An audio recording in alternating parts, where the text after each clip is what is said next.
সাম্প্রতিক ভয়াবহ বন্যার পরিপ্রেক্ষিতে গ্রামীণ রাস্তা ভেঙে যায়। সরকারিভাবে পঞ্চায়েতের উদ্যোগে বা ব্লকের উদ্যোগে কবে হবে রাস্তার ভাঙন মেরামত সেটা হয়তো সময় সাপেক্ষ, কিন্তু বন্যা হয়ে যাওয়ার পর দীর্ঘ 12 দিন ধরে পাড়ার মানুষ আসা যাওয়া বড়ই কষ্টকর। এমনকি স্কুল পড়ুয়া ছাত্রছাত্রীরাও এই ভাঙন অতিক্রম করে স্কুলে যাওয়া আসা হচ্ছে না। অটো নিয়ে আসা যাওয়া বন্ধ হয়ে আছে বাইক চলাচলও, অর্থাৎ একই রাস্তায় দুটি ভাঙনের কারণে একেবারে অন্য পাড়ার সাথে যোগাযোগ বিচ্ছিন্ন হয়ে আছে। ঘটনা কাঠালিয়া ব্লক এলাকার উত্তর মহেশপুর 3 নং ওয়ার্ডের কৃষি মাটির বুক চিরে যে রাস্তাটি পঞ্চায়েত এলাকার বিভিন্ন দিকে যোগাযোগ রক্ষা করে, সেই রাস্তাটি ভেঙে যায় বন্যার জল প্লাবনে। তার মূলত কারণ 2 মাস আগে স্থানীয় এক ব্যক্তি বসতবাড়ি তৈরি করার জন্য রাস্তার পূর্ব পাশের কৃষি জমিতে মাটি ফেলে ভরাট করে দিয়েছে। ওই জায়গায় একই জল নিকাশি কালভার্ট ছিল। জমি ভরাট করার পর এখন আর কালভার্ট দিয়ে কৃষি মাটির জল যাওয়ার সুযোগ নেই, যে কারণে মূল রাস্তাটি দুটি স্থানে বিরাট ভাঙন ধরেছে। দীর্ঘদিন ধরে এই ভাঙন অতিক্রম করে যোগাযোগ রক্ষা করা অন্যত সম্ভব হচ্ছে না।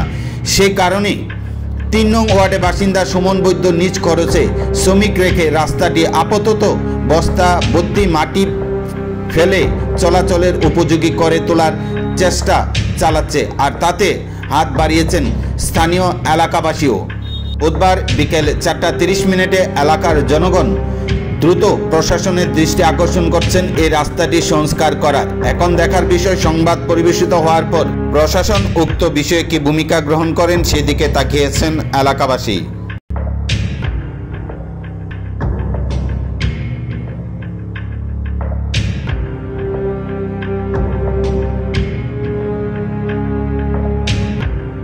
আমরা জনজীবন বহুত বিচ্ছিন্ন, বহুত পিছিয়ে পড়ো মেন দেওয়া আমরা যা চলাচল করানো লাগে, কিন্তু এখন করতে পারতেছি না।